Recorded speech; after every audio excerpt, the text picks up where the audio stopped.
A homeless street girl helped a billionaire's daughter in ways money never could. Their secret friendship broke the walls of class, pain, and prejudice. And what the father did next changed both their lives forever. The streets were full of rushing cars, coffee spills, impatient footsteps, and fog rising from the pavement. Most people walked fast, wrapped in scarves, headphones on, ignoring everything outside their world. But beneath an old bus stop shelter sat a young girl, Shola, only 12 years old. She wasn't begging, she wasn't crying, and she wasn't sleeping. Instead, she was reading. A torn second-hand science textbook lay open on her lap, pages wrinkled from rain, ink smudged from age. She traced each sentence with her finger, whispering words to herself like a spell. Shola had been living on the streets for nearly a year. Her mother had passed, her father disappeared, and the system failed her. But what never failed her was her mind, her hunger to learn, and her dream of becoming an engineer. Every morning, she watched students in polished shoes and expensive backpacks walk past her bus stop toward Raven's Higher Academy, the most elite school in London. She didn't belong in their world, but she longed to.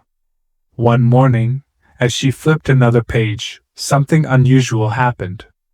A luxury black car pulled up beside the curb. The doors opened, and from inside stepped Jessica, a 12-year-old girl in a pink luxury coat, shiny blonde ponytail, and a school bag worth more than everything Shola had ever owned. Jessica walked past Shola without noticing her. But the wind suddenly blew Shola's page across the sidewalk. She ran after it, and the paper flew right under Jessica's feet. Jessica stopped, looking down. She picked up the page and read the scribbled notes. Her eyes widened. Jessica, did you write this? This math is advanced. Shola nodded softly. Shola, I study whenever I find books. I don't go to school. Jessica paused. For the first time, she noticed the girl in front of her, not as someone beneath her, but as someone brilliant. Jessica, you should be. Actually, can you help me with math today? I have an exam. Shola hesitated. No one had ever asked her that before. But she nodded. They sat together on the sidewalk. Shola explained equations clearly, her voice calm, confident, almost teacher-like. Jessica listened like a student desperate to understand. Minutes turned to hours. When Jessica left, she looked back at Shola. Jessica, will you be here tomorrow? Shola, I live here. Jessica paused, then nodded and walked away. She didn't tell her driver. She didn't tell her father. She kept Shola a secret. Days passed. Jessica returned every morning. They studied math, science, English. Lessons that Shola could never learn in school but mastered from abandoned textbooks she found in dumpsters behind libraries. And slowly, Jessica began seeing the world differently. She saw children with no gloves in winter. She saw elderly sleeping on benches. She saw that not everyone lived like she did. Shola changed her. One afternoon after school, Jessica sat beside Shola eating snacks. Jessica, why don't you just ask someone for help? Shola shook her head. Shola, I don't want charity. I want a chance. Jessica looked away, troubled. That night she couldn't sleep. Her father, Edward Hawthorne, a billionaire known for real estate, noticed his daughter's distraction. Edward, you've been different lately. Happier. What happened? Jessica hesitated. Should she tell him? Would he judge Shola? Would he destroy what she cherished? She stayed silent. Next morning, things changed. Jessica wasn't at the bus stop. She was late for school. Shola began packing her things, preparing to leave, when a long shadow covered the pavement. She looked up. It was Edward Hawthorne himself. Tall, in a navy coat, cold expression, polished shoes. He stared down at her like she was something stuck to the bottom of his world. Edward. You're the girl who's been talking to my daughter. Shola stood up, defensive but silent. Edward. Whatever game you're playing, it ends now.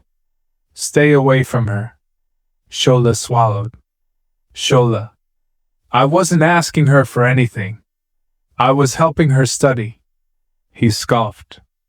Edward. My daughter doesn't need help from the streets. Shola felt the words hit her like stones. She sat back down, tears held in strength. Edward walked away. But Jessica witnessed everything from the back seat of the car. Her fists tightened. She wasn't a silent little girl anymore. The rebellion. After school, Jessica ran back to Shola, tears in her eyes. Jessica. I'm sorry. He doesn't understand. You're the smartest person I know. Shola smiled weakly. Shola. It's okay. People fear what they don't know. Jessica took Shola's hand. Jessica. I want to help you. To get you into school. To give you a home. Shola shook her head. Shola. I don't want help. I want a chance. Jessica nodded. That night, she made a decision.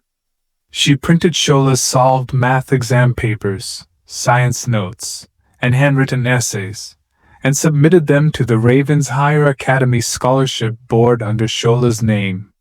1 week later, Edward received a letter from the academy. He opened it lazily, until he read the first line. Congratulations, Shola Baker has achieved the highest academic evaluation score in the entire district. Edward froze. The street girl. The one he dismissed. She wasn't a burden. She wasn't a beggar. She was a genius. Jessica stood beside him, finally speaking her truth. Jessica. That girl saved me. She taught me more than school ever did. Edward said nothing. For the first time in years, his ego cracked.